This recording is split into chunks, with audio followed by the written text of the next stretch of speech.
Animal Kingdom and Apollo Kage. But AK does have a Steve that he brings out a lot at locals. He's obviously known on the international stage for that snake gameplay. But he doesn't even have to touch Gluto for him to go down. All right. Fourth at Smash Factor. Don't forget this. Anyways, first stock already good. He wanted to go for some cheese. We saw what happened. He wanted to get the chomp right off the stage, try to send him off. He had used his jump before already, but instead it was Gluto who had to pay for it. He wants to fight Steve as little as possible, and honestly, that's commendable. He was trying to end it early, but gonna have to pay the price for that as they go down 5 stocks to 6. Less than 20 seconds on the board and trying to make that distance back up. Sonix could get an edge guard here if Animal Kingdom finds himself in a bad position, but it looks like Apollo Kage has just kind of taken on the role of I'm going to keep Sonix busy so that like AK can find other things.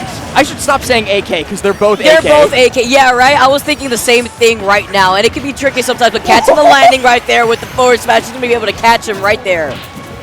I can't believe that Gluto's is the one that we find on one stock already. Like, Wario's super heavy. Incineroar happened. He got F smashed.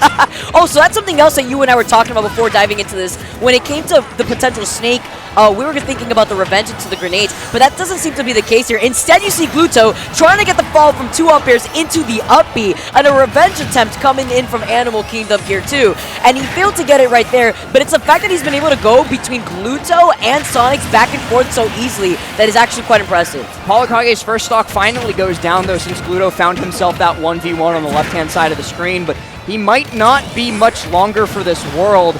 86% against both a Steve and an Instant, especially a Steve with Diamond. That's a lot of kill power in your face, so you got to be careful. But thankfully, Sonix still has 3 stocks of his own, so Gluto will be able to stay in the game should that come to pass. And indeed it does. An F smash from Apollo Kage takes him down. It's the Sonix insurance policy. You already know it can get very expensive out here, but Gluto is definitely going to make sure that he can invest as much as he possibly can in it, especially now that he's holding on to WAF currently.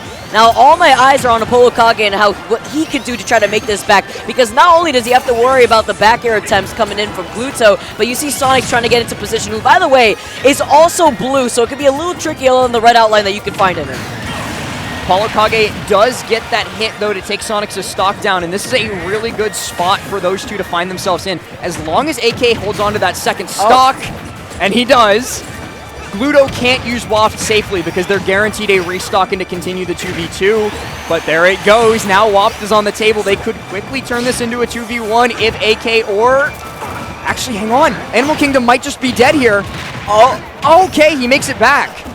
Almost a dash attack, almost could have scooped him up right there too. Apollo Kage also making his way back, 94% for Animal Kingdom. Oh, he wanted to get that follow-up right there, right out of the air from trying to get that back here. If they kill Gluto now, that's huge for them. They don't have to deal with Waft. They don't have to deal with the 2v2. He's looking for it, though. He's looking for his opportunity. Oh, Gluto is staying alive. You saw currently Blue Team was fixated on Gluto before. Currently, Animal Kingdom decided to fixate more so on Sonix, who's stuck by the ledge. Real quick, getting that scoop up now. Doesn't get the follow-up with the up air, but the anvil is something else you have to watch out for. Both teams actually slowing down a lot right now. Both teams high percent final stock, but Gluto just pulls the trigger on the Waft, takes Apollo Kage down, and an unfortunate jump in the blast zone from Animal Kingdom. It's also going to result in him losing that stock there. So despite a poor early showing from Gluto, he shaped up really, really well towards the end of that game. Actually held on to that stock, the one that he did take from Sonix for quite a long time. Maybe as a little bit of an apology for dropping those 3 early game. He's kind of shaking his head like, look, I don't know, but it works. You know, that's what matters at the end of the day, because like you said, Gluto basically worked off of 1 stock throughout that entire match, and it was that last stock where he had the most impact. But I like how you also highlighted how he wanted to wait for that waft for both of the opposing teammates to actually have 1 stock apiece first before actually trying to execute that. And that's extremely important because at the end of the day, while Sonix does his best to stay alive, to be that stock tank, Gluto can get overly aggressive like the way that he did. Yeah, I mean, he was punished for it a lot early game. But then as he started to figure out, right, here's how I'm going to move around these characters, here's how I'm going to deal with these characters, it started getting much better. And because early game, Sonix had done such a good job of, like you were saying, tanking, not getting hit too much, not dropping stocks, Gluto had those extra stocks to work with, and because he had thrown away those stocks. Let's call it how it is. He got data from it, right? It wasn't completely useless. He was able to figure out, okay, this works, this doesn't. And then with those extra stocks, he was able to do even more damage. What's really scary about Sonix and Gluto individually is the way that they play passive-aggressive to be able to stay alive for as long as possible.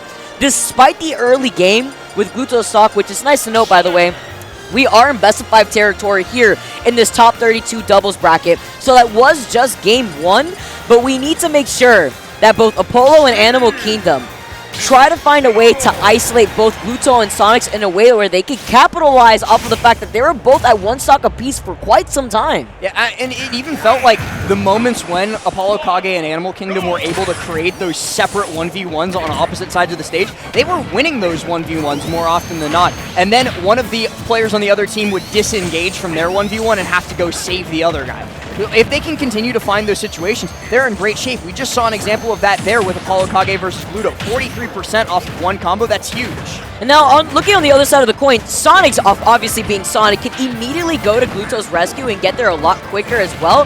But that's something that he has to worry about when it comes to Animal Kingdom, kind of acting as that wall, that barrier that he's acting out right now. Gets that side B. Oh, they get a stock apiece on the red team. Back to back, talk about the synergy. And that's why Ensign is so strong in doubles. You can't think of a character better at evaporating stocks off of one single interaction win. And one of his biggest weaknesses, that being his disadvantage state, gets mitigated a ton in doubles because you have that teammate who can come and save you, especially a character like Steve. You got your teammate, and you also got those 2 platforms to help you out here, too. And like you mentioned, not only having your doubles partner as a Steve, as he gets both of them. Look at that damage. Even without getting that, he still has Sonix at 82% when he just came back from that first stock. Animal Kingdom did not need Apollo Kage's help. Apollo Kage, he drops the stock there to the wrong angle on the up B, but he was literally across the stage behind a wall trying to craft a new pickaxe. And Animal Kingdom was like, all right, you're busy, don't worry. All right, they do claim that stock, though, here from Animal Kingdom, so 2 stocks apiece here for the blue team. Currently, Sonix is stock tanking like we were expecting there before, but Gluto being able to kind of replicate what we saw from the first game. We're going to witness Gluto play a little bit more passive and actually trying to go follow up from the punish instead and try to catch those randoms.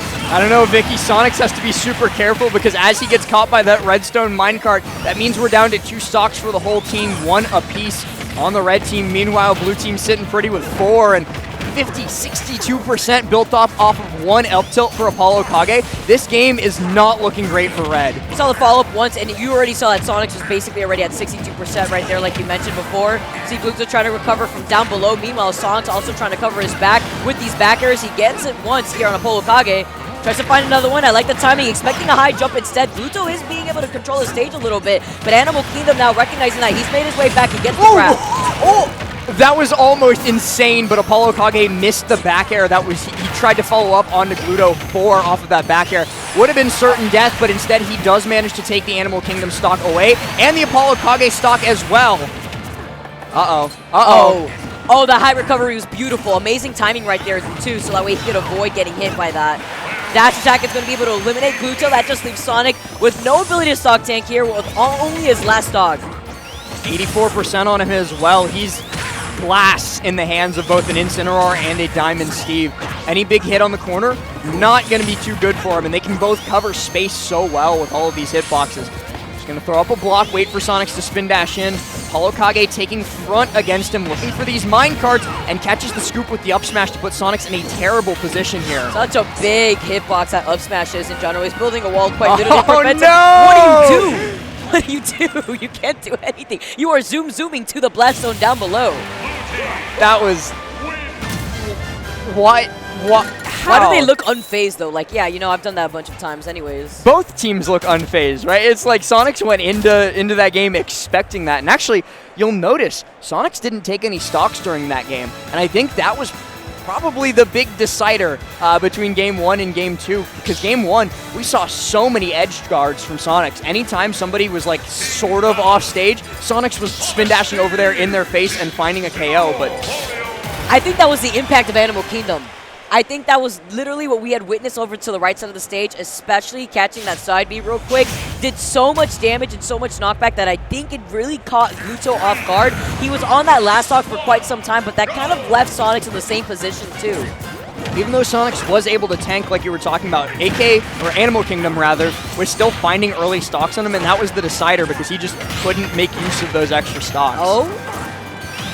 He's cooking. He's in danger. He was taking, and he's still taking a lot of damage. He's cooking. Oh, he can't come back. They're trying to chase him. They're trying to snipe him up in the air. He's saying, Apollo, please help me. Anything. I want the same insurance policy that Gluto's rocking with Sonix. Apollo Kage, please. I'm begging you. Get me out of here.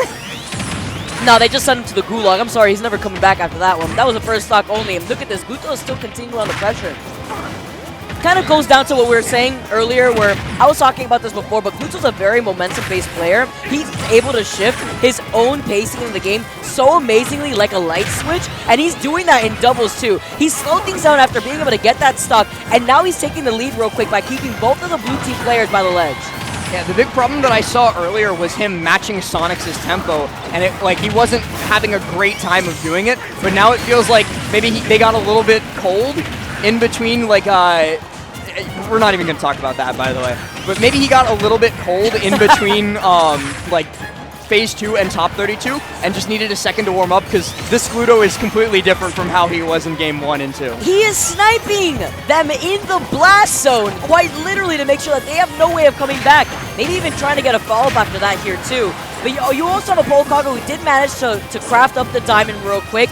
He has the most impact that he could put down right now, but it's the fact that he isn't really able to keep up to help out Animal Kingdom that's been detrimental so far in this game. They randomly decide, hey, let's go beat up Animal Kingdom for a solid 30 seconds, and Apollo Kage is powerless to help his teammate. And I think that's, again, the big decider here is that Animal Kingdom just can't do anything. He's already lost 3 stocks. He has to restock off of Apollo Kage, and now Apollo Kage has to play like his life depends on it, because even though he managed to hold on to that stock, all of a sudden he's at last stock 110%. Oh, I'm scared right now, Les. He does get that parry, though, off of the minecart. You see Gluto is looking and sharking his way from underneath Apollo Kage. See, with that trade, though, it's going to send him off to the stage. Gluto is hungry real quick, but you have to watch out for those up tilts. Back, you're actually managing to connect. Apollo Kage doing a lot of damage to his teammate, though. Not the best way to get yourself back in this. Since now he's at 92% in a 2v1. Messes up the side B, so Sonix is going to come in to punish, and now they're just playing a tag team. Oh, nice little tech right there by the side of the stage. Okay. Oh, wow. The way that he was able to cover himself immediately afterwards. But look at this. You need to go through 4 stocks in total. What a dominating game for both Gluto and Sonix here. I don't know. He made Gluto waste walk, so at least he doesn't have to worry about that. But there's so much more to worry about in this. Gets the chomp, but not the kill.